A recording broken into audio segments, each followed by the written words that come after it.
Hi, my name's Joe. I'm a composer and producer, and last year I made the overture for Dream Theater's 40th anniversary tour, and I thought I would just kind of break down the session and kind of take a closer look at exactly how I made it, how I arranged it and produced it, and used virtual orchestras to create something that was as high quality and realistic as I possibly could, that kind of captured the majesty and virtuosity of Dream Theater's music. Not an easy ask, but it turned out okay, I thought. As you can see, it's quite a chunky session. There's a lot of tracks. I've sort of roughly color-coded stuff. So green, we've got woodwinds. Blue and pink are my strings. The darker pink, sort of purpley, that's my percussion. The sort of mustardy color is tuned percussion. And then like choir stuff down here, harp, and various just kind of effects and stuff down here in the light blue. Starting from the beginning, this is what the intro sounds like.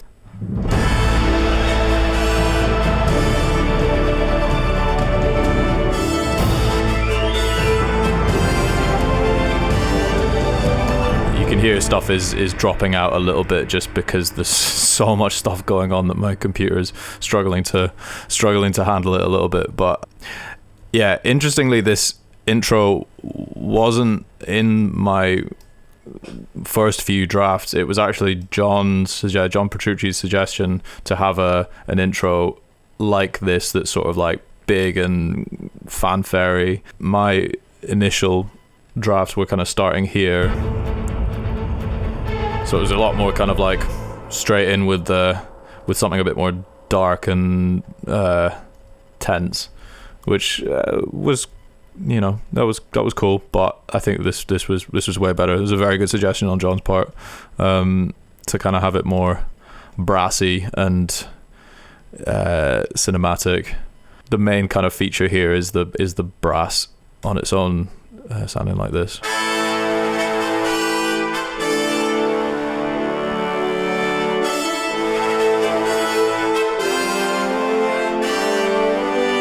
So everything's kind of going full tilt. Definitely the trumpets are really nice here.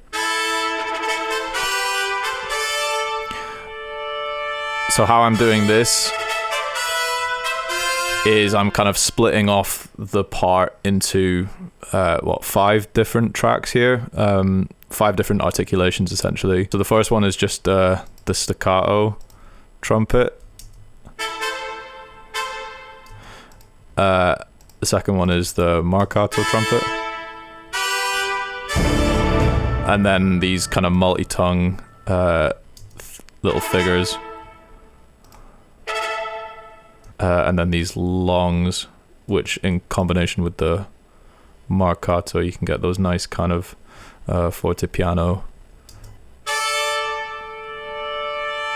It's a little time consuming to program this way over 4 or 5 different individual tracks, but I don't know of any instruments for like trumpet sections specifically that you can do this on one track. It takes a bit of labor to get it sounding good, but I think when you do get it sounding good, it's definitely worth it. And this is all Spitfire symphonic brass, by the way, I should mention. And the A6 horn patches. Fuck's sake, man. Fuck's sake. So when Cubase crashed, the audio got messed up and I didn't realize and kept on recording. Luckily for only another like 10-15 minutes or so. So I'm going to come back and do something again, but that's fine. So other brass parts we've got going on here, we've got horns that are sort of, we've got like just chords or like just fifths in this A2 patch. I use this all the time. This is definitely one of my most used brass patches, is the A2 horns from Symphonic Brass. It just does chords so well, and especially like chord changes as well, like that. for example. Although there is no like internal legato action going on, it sounds perfectly believable. You can't really hear the any like dodgy stuff between the notes, which is great. And then I've got like an A6 legato patch going on here. I think it's these first two notes are staccato, but maybe like a slightly unrealistic amount of horns that you'd actually need to do this, because this would be about 4 or 6 maybe. And then with this A6 legato patch, A6 for anyone who isn't familiar with these terms is 6 horns playing in unison. So the same melody is being played by 6 horns, and this is what it sounds like.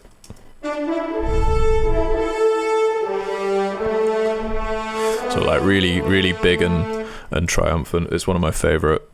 If I really want to like hammer a melody and go really hard on it, that's often what I'll do. I'll put it on this A6 patch from Symphonic Brass. It just sounds great.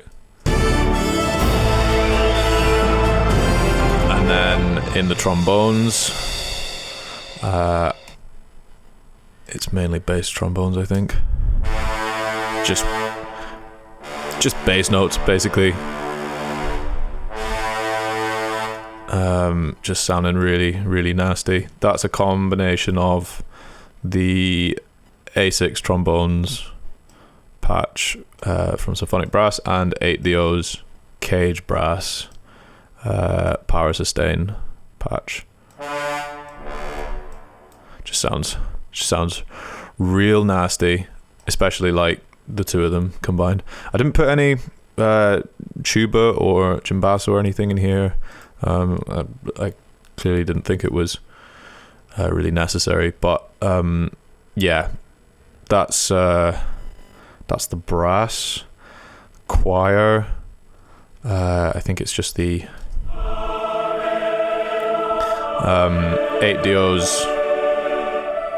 8DO's Enceladus choir has these really nice sort of multi-vowel syllable patches where you can kind of select which syllables sound best for whatever, and then you play a chord and it will sort of say a phrase. I'm sure it means something in Latin, but I don't know. I wouldn't really use them like I wouldn't really use these in any kind of like isolated context, because you can kind of, especially when you're changing chords and stuff, it's quite obvious that it's sampled, but just as part of a texture, a layer, it adds so much scale. And if it's just doubling like a string or like horns chord sequence, it just sounds so good. And my trusty harp patch, I always use Spitfire's Skylakanga harp. The way I usually create these kinds of glissandos is I'll kind of play it on the keyboard, just like up and down like that. Obviously, like that's just a C major scale up and down, but it just gives it a nice kind of quite human, real feel. And then I'll go in and actually like change the notes afterwards to whatever it is. If it's like a diminished scale or something, I think just like clicking in the notes on like a piano roll for something like a glissando is not. I whenever I've done that, I've always been like, it just sounds super like artificial. Even if you play about with the note velocities and stuff, it just never quite sounds as good as it does when you do it for real. I don't think we talked about the strings. I think the main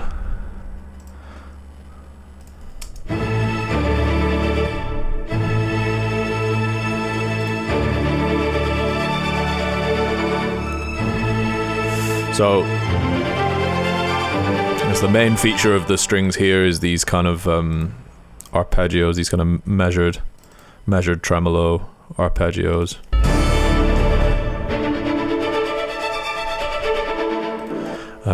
That's Cinematic Studio Series full ensemble spiccato patch. I would say for the majority of my strings I use CSS. It's really, really good, and there's not much it can't do. There are some things, but as an all-round kind of strings workhorse, it's really, really solid. The solo strings as well. In something of this scale, wouldn't use the solo strings so much, but yeah, it's a really solid library. And then these sort of big like cello bass, just playing in low octaves. Those, it's the same thing the low brass is doing essentially.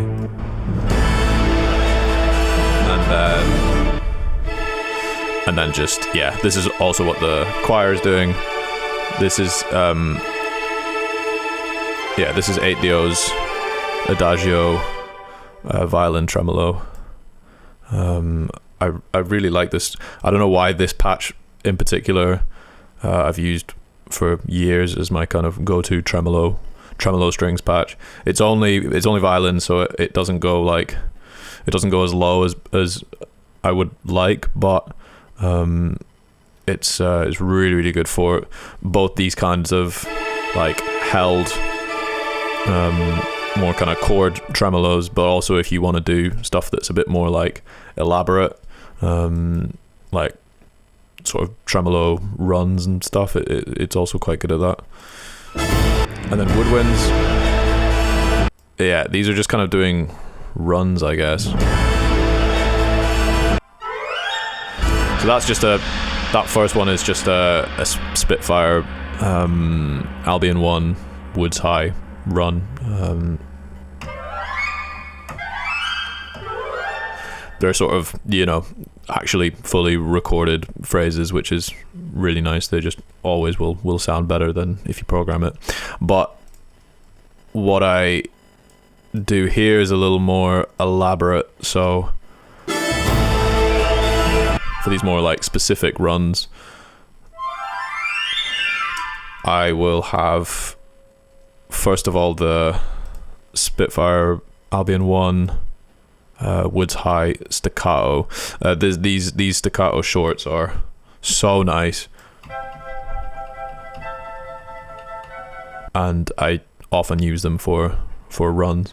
I don't know if that's what they were designed for, really. I think maybe not, but they do work quite well for if you just want these kind of like fast high like flurries. But you can see that I have the harmony on a different track. It would sound the exact same if they were both on the same track, but I prefer to separate them just for flexibility and when I'm editing the notes and the note velocities and stuff. So what I've done here is I've got those. So I've got the run on this Spitfire patch here, 2 instances playing in harmony, but that doesn't quite do it for me because it doesn't have any legato action, and I can hear each individual note triggering, which I don't necessarily want.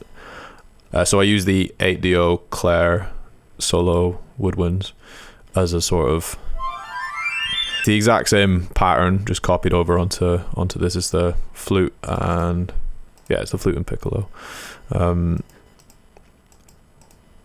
and these patches have really nice legato,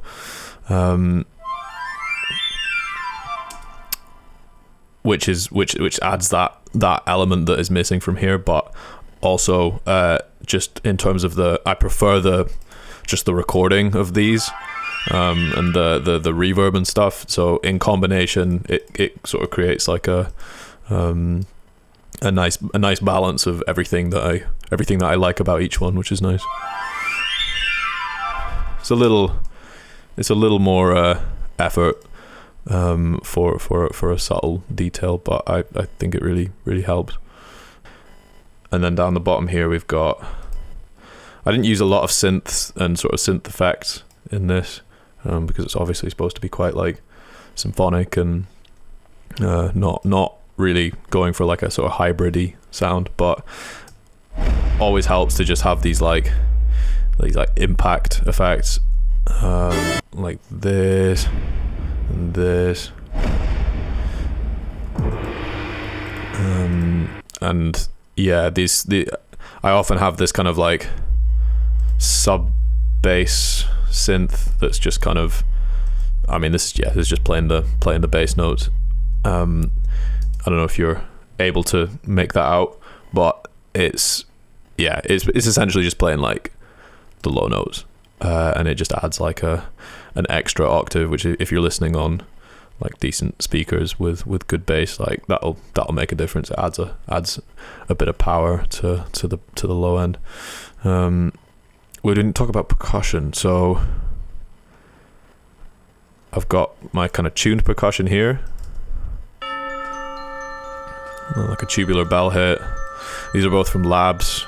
Excuse my quite outdated Labs interface. I really should get up to date with this, but I'm one of these people. I'll update everything, and then won't touch anything for like 2.5 years until I absolutely need to update again, because I'm scared of just updating one thing and it messes up my entire template, which has happened before, and I would prefer for that not to happen again. But yeah, the glockenspiel here is super effective. It's kind of playing like arpeggios, and I think people underestimate just how powerful like the glockenspiel is in the context of even a full orchestra going like, you know, full volume the way it is here, and it still cuts through. Same with the triangle. Like, they're so bright that they can cut through quite a dense orchestral texture quite easily. And then the more kind of heavy percussion, we got timpani here. That is from Hans Zimmer Percussion, so you can hear.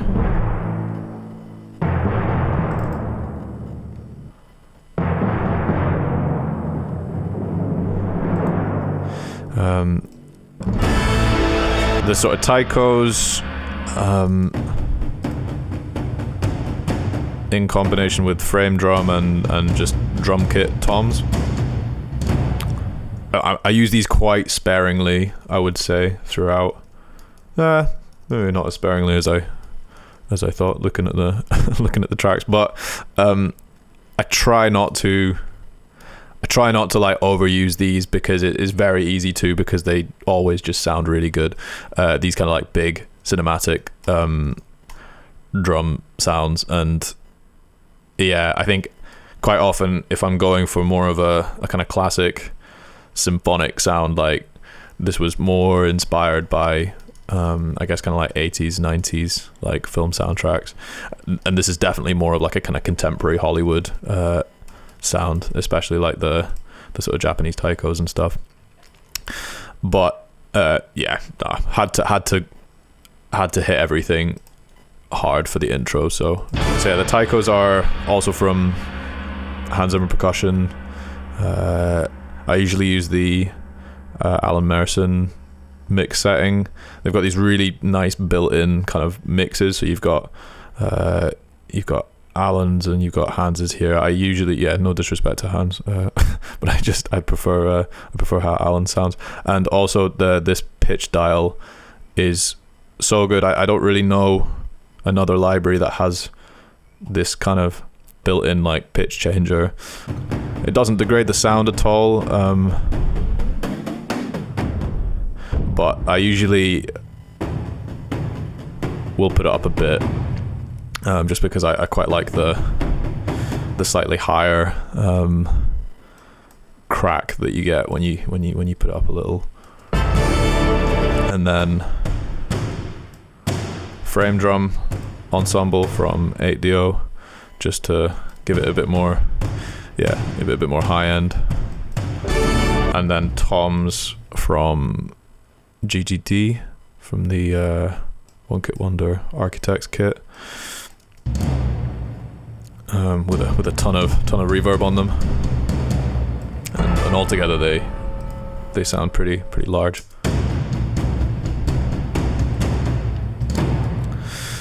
And then like my sort of metals, as I call them, gong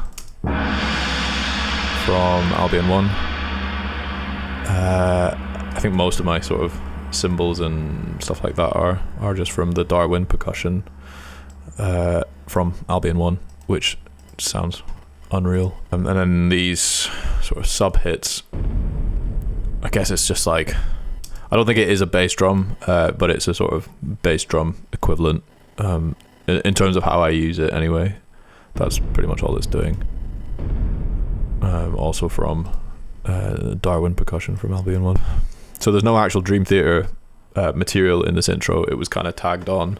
The first thing I tried was this kind of like ticking clock feel, using 8DO's clocks library. This is a bit of it's become a bit of a trope in like movies, using like ticking clocks in soundtracks. Maybe it was it Dunkirk? I don't know if that started the trend, but it definitely did become a bit of a thing. But yeah, I sometimes use it if I'm keeping it fairly subtle. But yeah, this 8DO clocks library is great. It's just got like all of these different sort of tick sounds, ranging from, you know, tiny little like pocket watch type things to like bigger clocks. Just adds a nice kind of like tension and an urgency to it, which also just Dream Theater's kind of artwork and visuals. I think often there's like clocks in like their album cover designs and stuff. So that was also part of my thinking there. So this is from Ytse Jam, I think. This was quite difficult to program, this little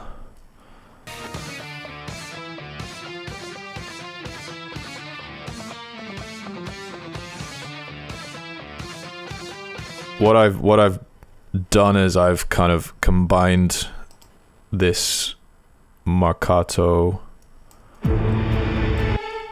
this kind of, it's a legato string patch but with a marcato trigger on the start, to give it a sort of strong attack, but because it's got these like little staccato notes throughout, because it kind of goes that wasn't quite doing it for me, so I combined this with a staccato patch.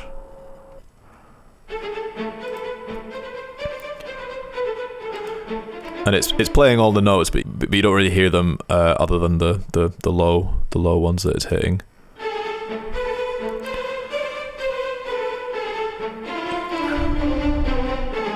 But I think that's one of the things that like sample libraries are getting better at, but having, you know, multiple articulations in the same phrase is just something quite tricky to engineer in a sample library. So quite often it's way easier to just have an entire line or an entire phrase just all with the same articulation, which is fine if it's like a big sort of legato melody or something. But if it's something like this and you really want to be able to have sort of legato, marcato, staccato, maybe spiccato as well, it becomes a little difficult to just do that on one instance. So you kind of, it's I end up spreading it across multiple instances. And then we've got octaves coming in here.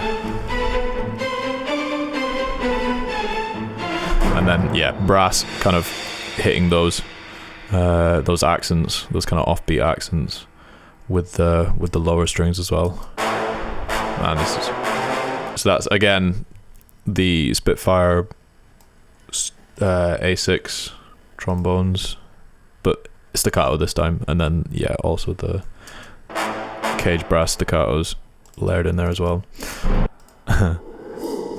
So I years ago, must have been about 5 or 6 years ago, I can't remember what the project was, but I recorded a bunch of just like shouts, like me being like whoa, and kind of put them all together. I think I was going for like Skyrim kind of sound, you know, like the menu music on Skyrim, and I didn't have a library at the time that did that, and I think I was just in a rush, so I just recorded like me doing that 10 times and then mixed it in a way that made it sound like it was like a room full of fucking Vikings. And I always just use them. There's like 3 or 4 so it's just like a whoo and a ha, and I use them on like everything. If I really want to just like emphasize a moment, you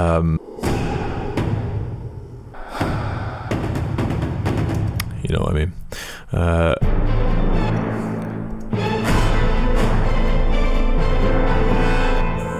These the trumpets and horns are doing like this sort of crunchy fortepiano crescendo here. It's very sort of Howard Shore-esque.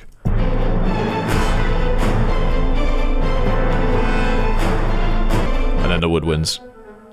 Yeah, you wouldn't really be able to make them out too much, but piano as well. I don't often use like piano in an orchestral context, just because I don't know, I just don't really do it.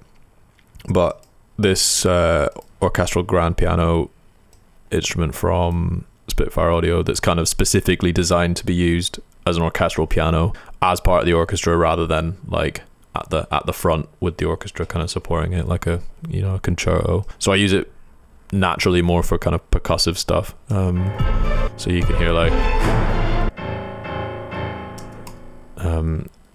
it cuts through and it adds a nice attack to those hits.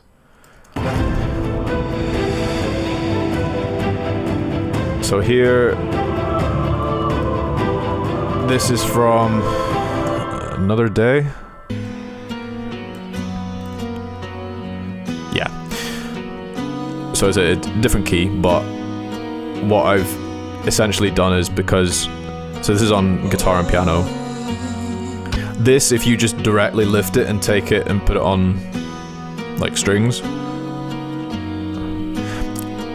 I think I maybe tried that and I was like, this sounds kind of lame. It sounds great in the track, but it doesn't work well on strings. So I took those main kind of and kind of took those main notes and like filled in the gaps. Turned it more into a kind of string ostinato that worked much better and gave it more kind of energy and kind of movement through the section. And then also put these kind of more rhythm strings behind it.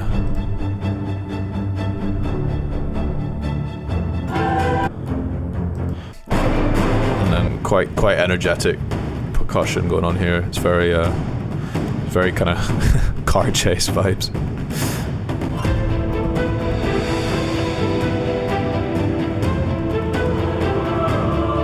And the horns are just playing the chords. I think I maybe extended them slightly. I think they're a little more spicy than they are in the song, but yeah. And then this melody that I think the saxophone plays.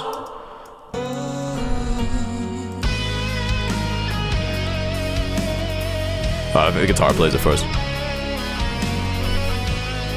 So that.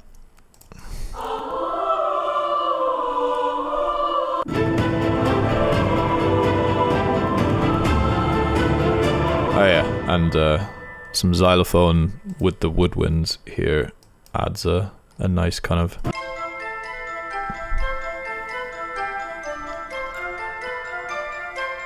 and the glockenspiel. It reminds me of something, I don't know what. Maybe like fucking Polar Express or something. And this is... What is this from? This is from Space Divest.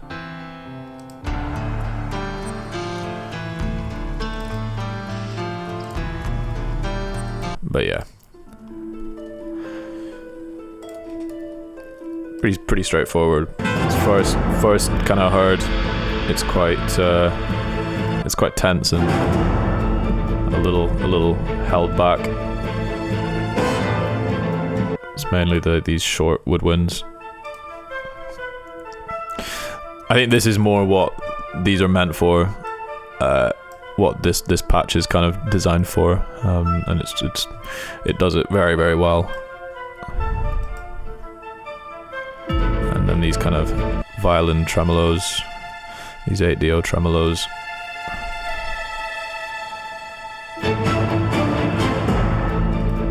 Very proggy little kind of rhythm figure there.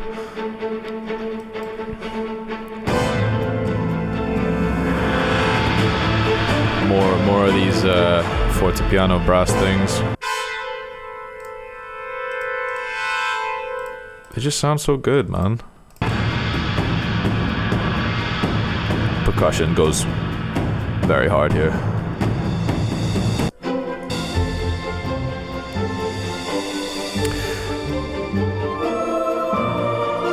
This is nice. We sort of ease up a little bit because we've been kind of going like the clappers since the start, and we get a kind of, almost feels like we get out of the clouds a bit here, and it feels a little more wholesome.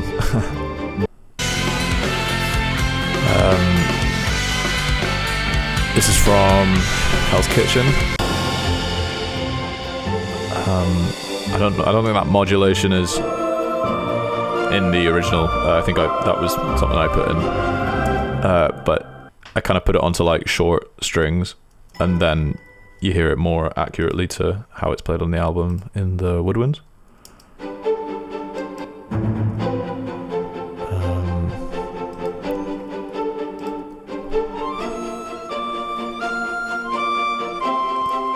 It's a little lent into a bit of a sort of Celtic vibe there, which I always seem to do with piccolo for some reason. One of my favorite parts about this section is these little low pizzicato accents.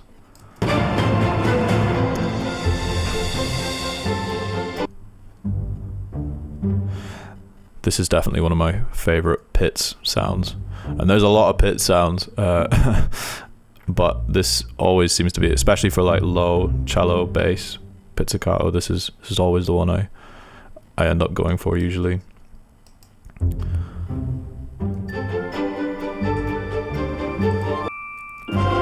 Celeste here, and glockenspiel as well. I think just anything like this, I think this vibe was just very kind of a sort of like 90s family friendly film.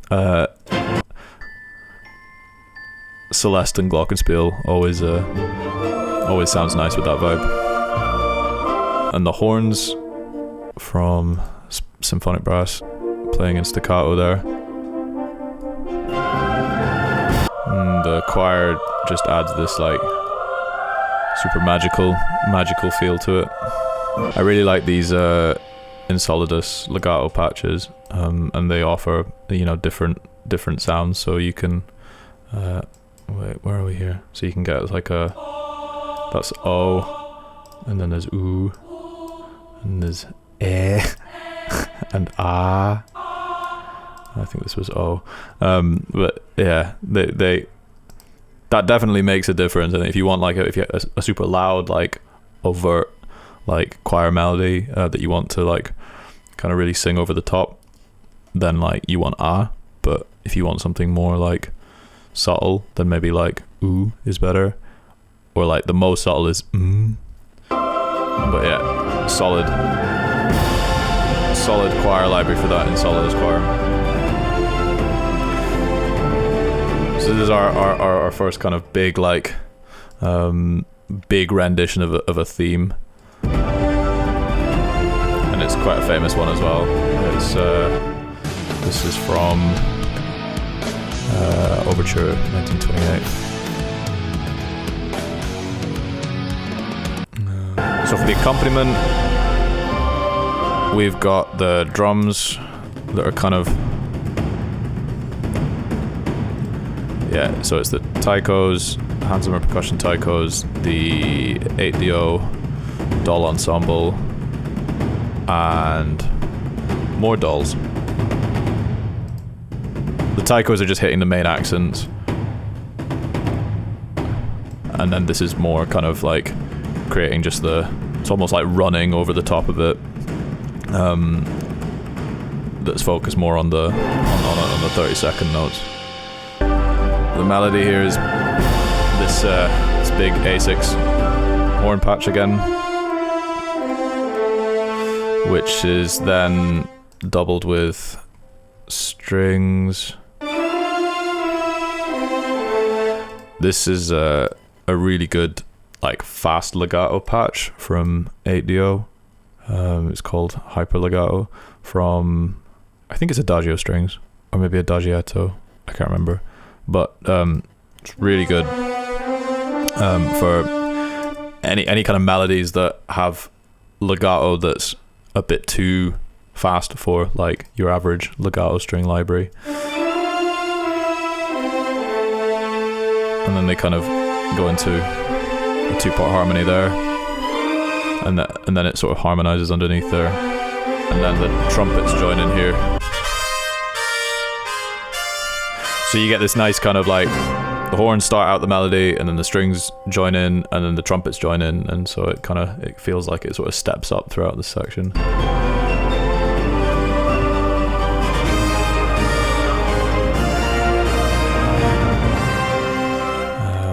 And then yeah, glissandos going throughout.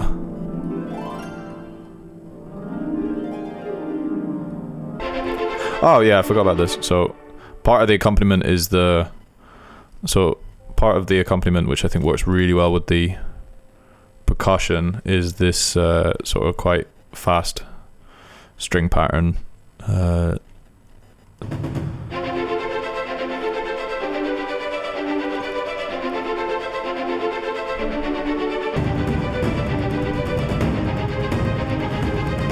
Which just adds a lot of energy.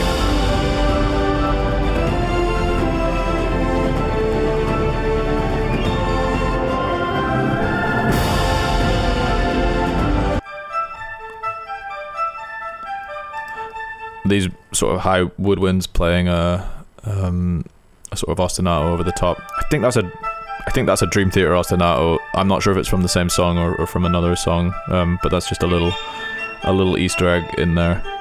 This is all the same that same short woodwinds patch from Spitfire.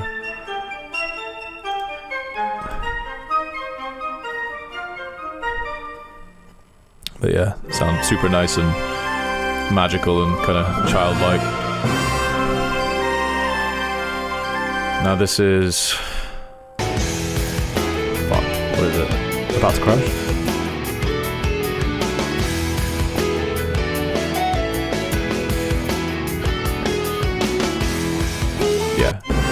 It's about to crash.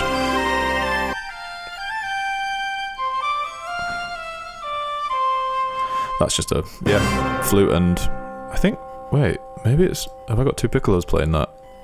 Yeah, okay. So what I've done, because I really like the sound of the piccolo, I actually prefer this 8dio Clare piccolo to the Claire flute, so I'll often just use it for the flute parts, just because I prefer the sound. But ordinarily you wouldn't have a piccolo playing that low in real life, because you wouldn't be able to hear it hear like at all, really.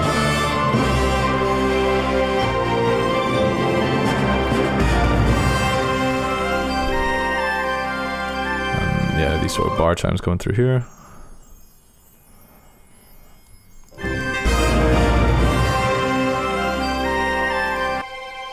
And this kind of nice open tremolo strings.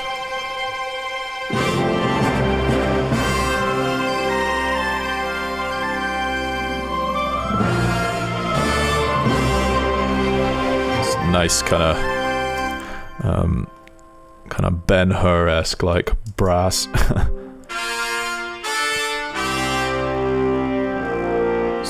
does it sound like? It sounds like Hercules, the Disney Hercules. I can't remember which bit, but there's a bit that sounds exactly like that. Don't sue me, please. And then doubling the melody again with these strings, these 8dio fast strings again.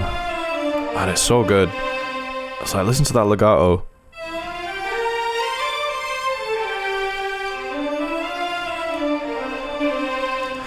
What I often use on string like melodies that are kind of any kind of strings that are right at the front. So a melody like this, I'll use a plugin called Fresh Air from Slate Digital. It sort of enhances the high frequencies without making it harsh like it would if you just boosted like the EQ. So this is without. And that's with. That's quite subtle, but you can, if I pump it up, you can really hear the difference there.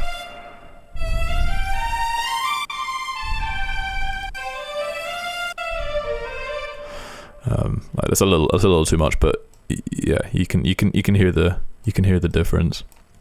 It just adds more like presence and kind of sparkle, and then when you hear it without, you're like, oh wow, is it really that dull? I'll often double low strings like cello and bass with low woodwinds. So like bass clarinet, contrabassoon. It's usually just this Albion one low woods patch. There's a long one and a short one, and then that it's a bit more aggressive, but it's just yeah, it's great for when you maybe don't want it to sound as heavy as it would with brass, like trombones or tuba or something. This is a bit softer and kind of warmer.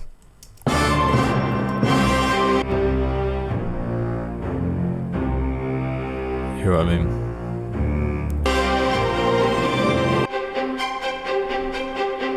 And this sort of fifths pattern, sort of descending pattern on the strings that's kind of displaced.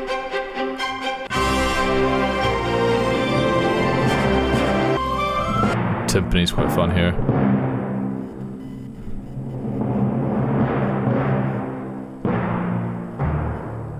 Oh, I don't know what happened there. A horn solo got moved onto the gong. That should not be there. Luckily, it sounds fine.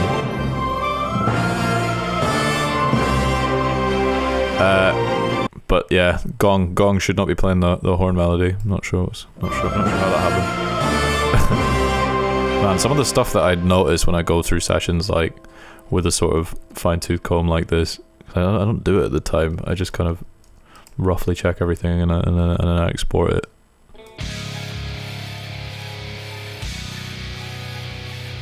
So this is from Stream of Consciousness, which is a big one. Had to make this count. So the strings are playing the melody.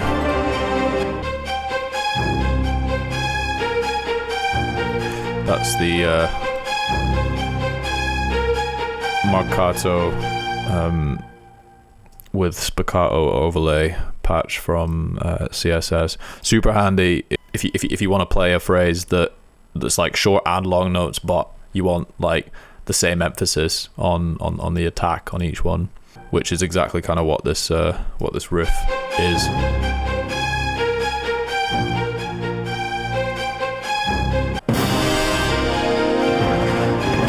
And then you've got kind of everything else hitting on the offbeat, the strings and the horns and the trombones. So you can kind of hear that.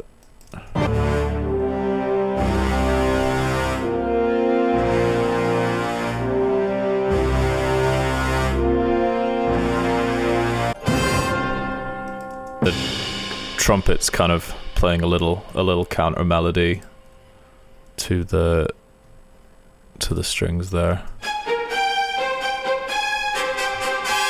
It's not really a counter melody. It's more of just like a emphasizing the kind of shape, but in fifths.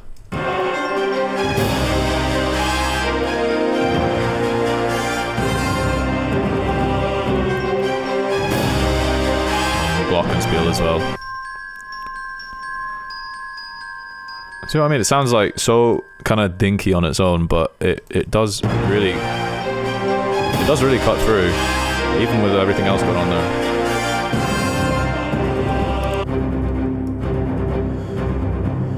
This bit's super fun. This is from Octavarium. Which song in Octavarium? Sacrified Sons.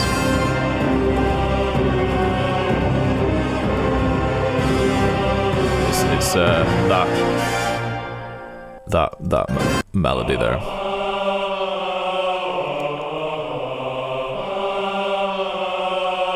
You kind of hear the main melody on the male choir and horns, A6 horns again.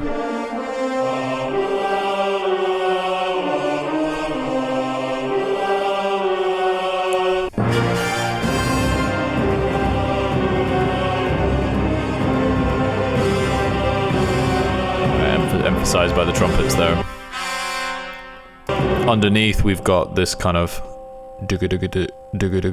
pattern that's happening in the kind of low strings and doll ensemble here.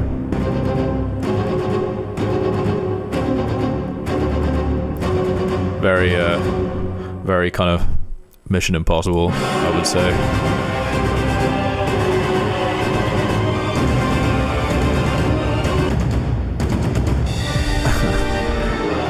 Getting bigger and bigger, and then all the while there's this sort of ascending string line, sort of chromatic string line that's just going up and up and up and up. That's a combination of the fast 8-do legato patch and also the tremolo patch.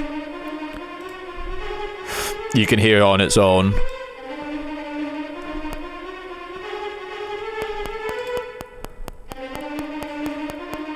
It sounds super fucking janky because it's not really designed for this kind of quite fast scale. But I really wanted it to sound like a tremolo violin. So in combining it with, because this also doesn't have like nearly the same energy, but it doesn't sound so janky. So when you layer them together, you kind of get the best of both worlds. And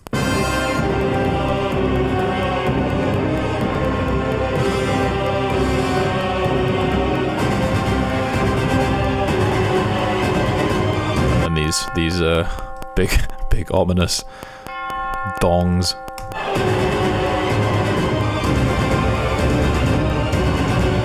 Strings kind of reach their peak here.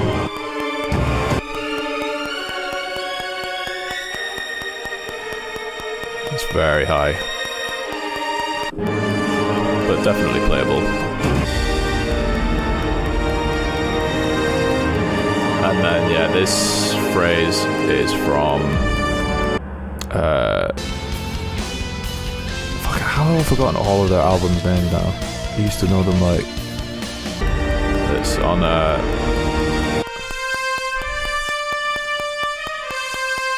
Symphonic Brass's Trumpets A6 patch.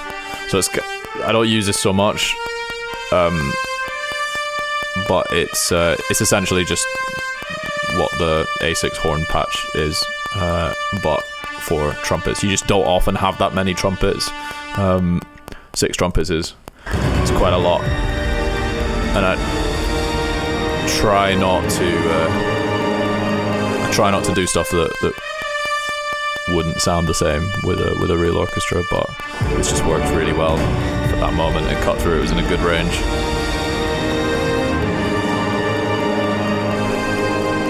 I kind of lead into the next section, which is a big one, and we wanted to really like hammer it home.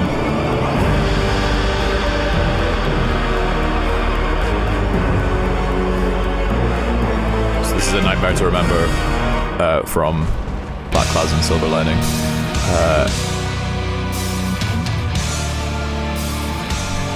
So this big like rise into it using these kind of string effects. Pretty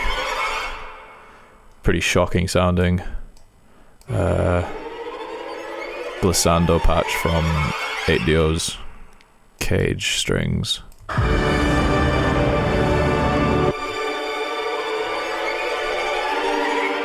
Really effective for a moment like this where you want to build the tension in quite like a dark way. And also got like a little synthesizer in here.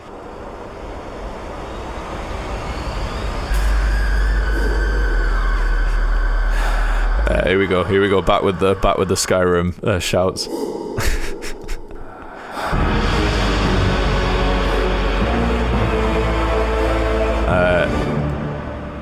I put in a bunch of like scream effects here, which I thought was actually super effective. It's about as dark as it gets, and it's as big as it gets also, I would say.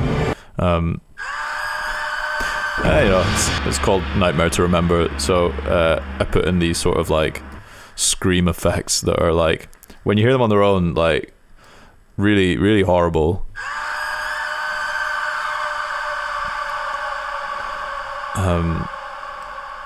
And you sort of slap a ton of reverb on them, and in context they sound pretty cool. Because this was maybe the only section that I could go hard on, like quite like dissonant, like aleatoric stuff. I used the Gaelic voices from Labs again, old interface. This is a preset called Dreek Dissonance.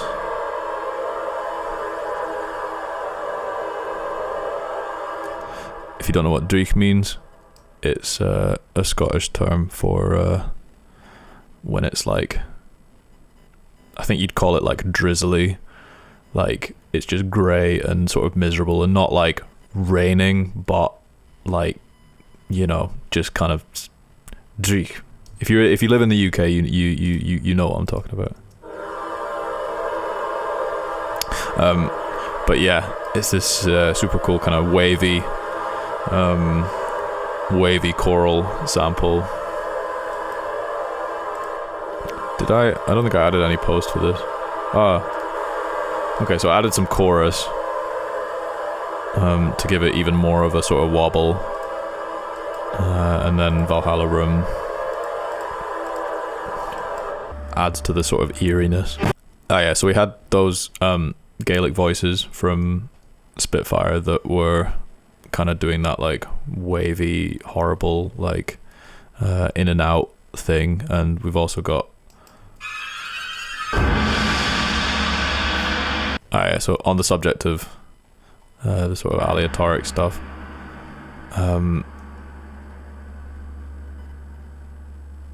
so alongside these, the sort of horrible choir, we've got these really horrible strings.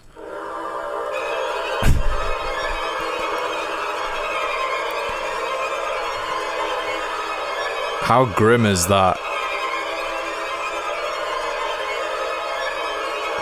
These are 8 Dio's cage strings, and it's the high textures, chatter chaos.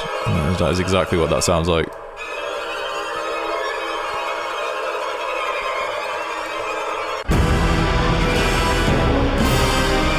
But it works really well just on top of this.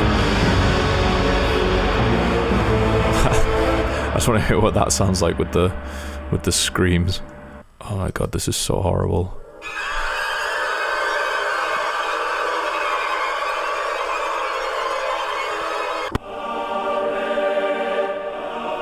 This is where this stuff really shines. These in solidus chords. Just very man, this chord progression is just wild. It's just every single chord is just a minor chord. It's so dark, man. How dare they?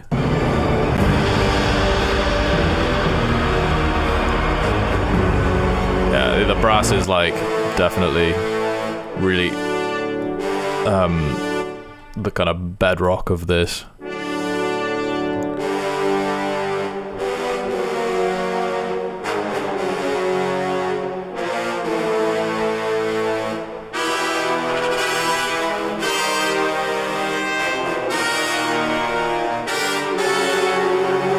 The trumpets kind of doing like a John Williams style figure here.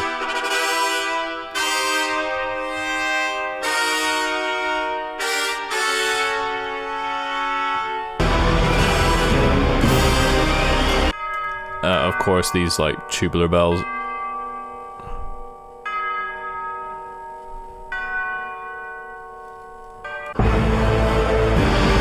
Percussion is,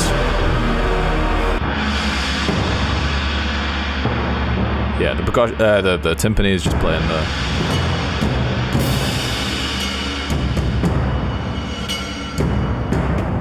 So one thing that happens here that we don't really hear anywhere else in the overture is this anvil. It's kind of hitting on 2 and 4. It's just very like dark and industrial kind of.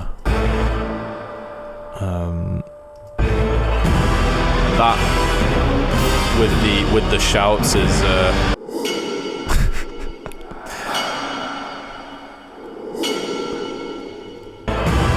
And then the woodwinds are kind of. The woodwinds are doing that like when there's a storm in an old-timey movie kind of vibe. And that's the same kind of technique as I used before with the Spitfire short high wind patch doubled with the 8DO piccolos.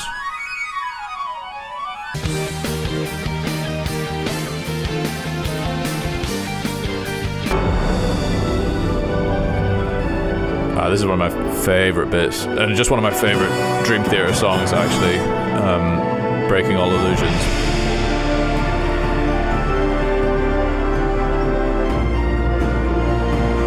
And it just translated really well onto this tremolo string patch and this solo oboe. It's the solo oboe from 8DO Clare Woodwinds. I don't use oboe a whole bunch, but sometimes it's just bum note in there. You can hear where the oboe like it gets too low for the oboe here, and it just kind of gives up. This also turned out really nicely. This I guess it's a counter melody.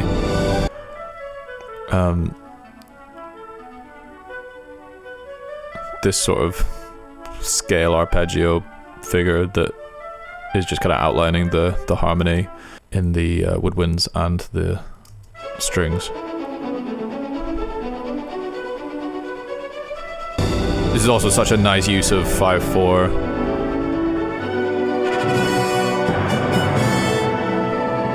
Feels very natural. Doesn't feel irregular, sort of, to me. Anyway.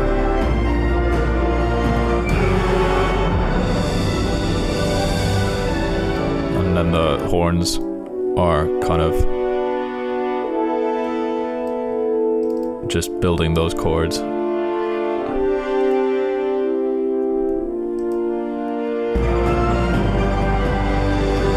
And the harp's really got its work cut out for it here.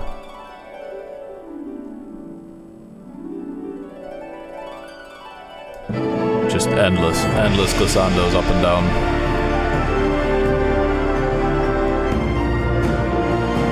It's always so nice when you have a big interval jump in a A6 horn part,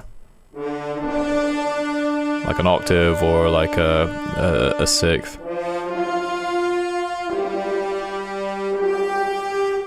Just always sounds killer. And glockenspiel also doubling this melody here.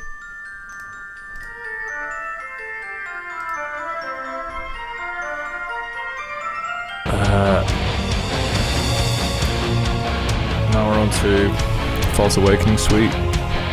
This is from this is the very first track on their self-titled album. It's so good. The just kind of constantly like changing key, and it's really hard to predict where it's gonna go.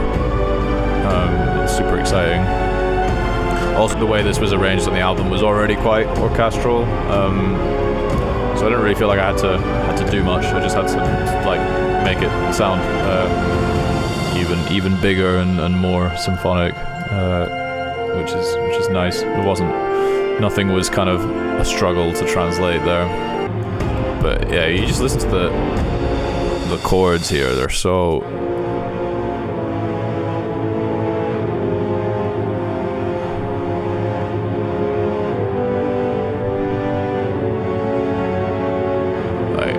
good. It's mainly just strings and choir that are doing the melody here.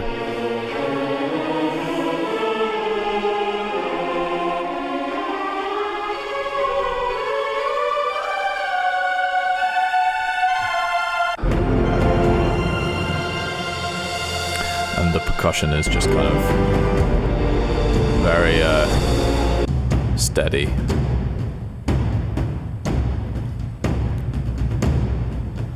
That's the taikos again, taiko ensemble, get good drums, and the Adios epic doll ensemble.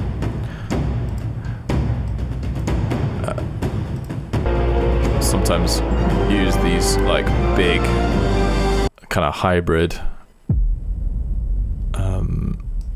pulses just to really hit a big transition like there.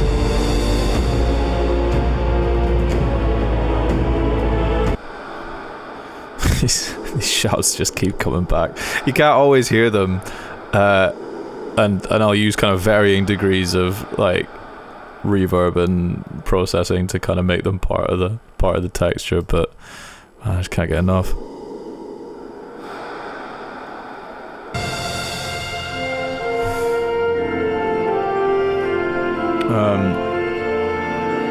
This is where we get another kind of break from the like relentlessness of it.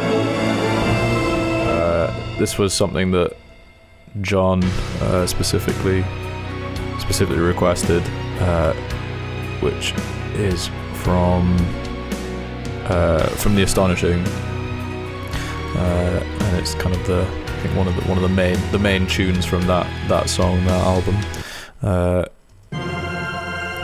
which is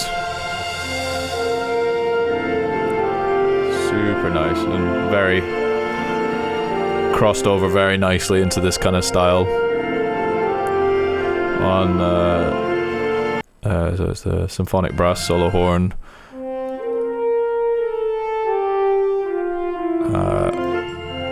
doubling with 8 Dios, Claire oboe, and then the strings kind of take over, and the woodwinds as well, to give it a really nice kind of Disney-esque vibe.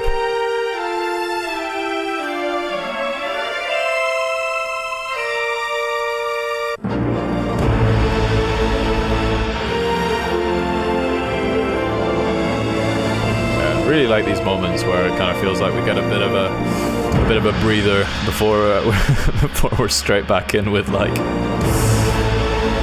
the heavy stuff again. This is from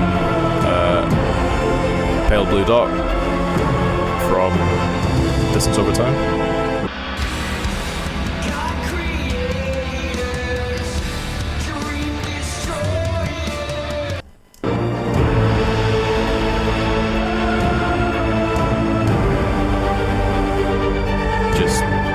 Lovely kind of low to high stuff going on, and we have the clock coming back in, sense of inevitability there as we get towards the end. This string thing, I've used this kind of thing a lot throughout the overture. It's really effective. That you can hear just without that how much energy it loses.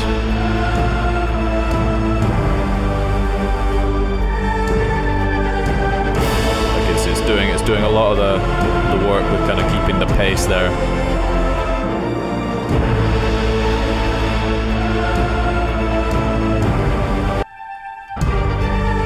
These sort of lame ass sounding trills. No, the brass here is fun. It's these trills from the symphonic brass horns, the A2 horns. They've got these really nice like trills and sort of little effects that are just great for a moment like this.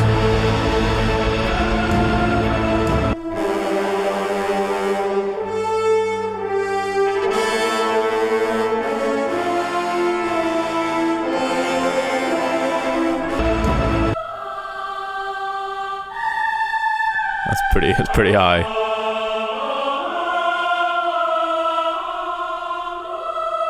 And then, yeah, the percussion is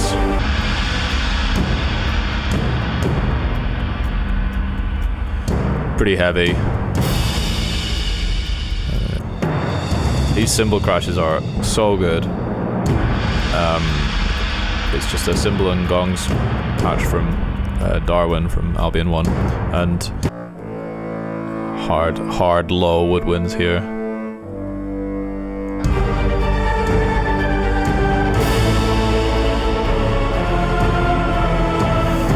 And this is our kind of final moment here.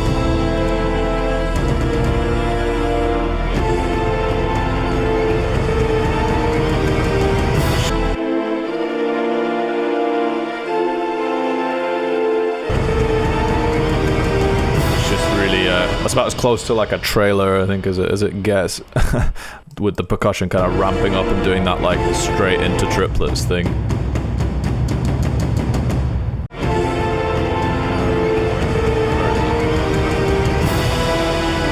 I think this is from like the very end of Even the Top of the World, which is fitting, seeing as it was the whole point of this was to kind of usher in the first track from Parasomnia that they played at the shows. You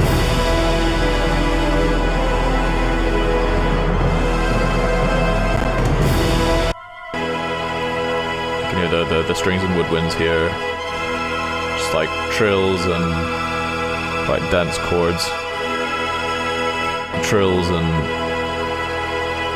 the chords leading up to that final glorious major chord.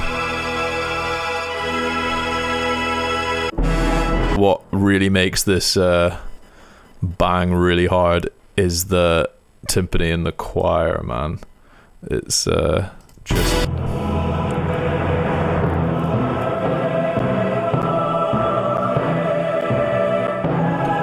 Computer doesn't like that at all, but it's also clipping to fuck. But yeah,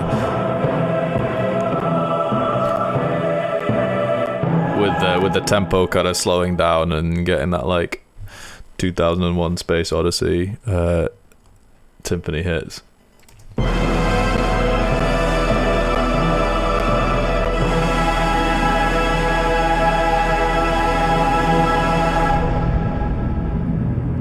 Yeah, then a big old like thunder, a big old thunderclap at the end.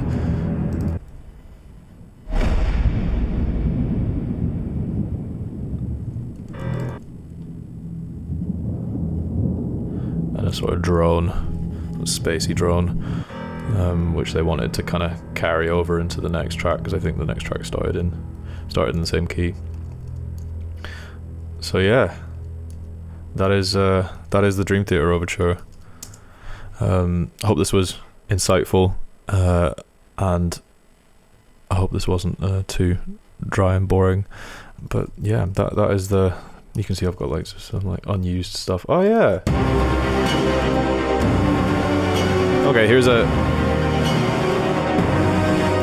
is a something from the cutting room floor that never made it. This is what got switched out for... Okay, yeah. So this is what got switched out for the Astonishing... I can't remember what track this is from, but... I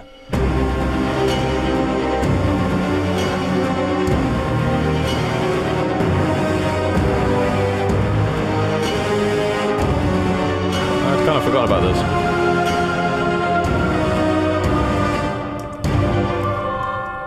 Yeah, I think it was the one that got switched out for Astonishing, and I think it was maybe just like a bit too similar to the sections either side of it, and it felt like it was getting a little bit repetitive. Because yeah, without those kind of breathers, it does feel like it can get like a little too relentless at points. And then a sort of alternate version of the intro. I think I did like 2 and chose the other one, which is good because it's much better than this.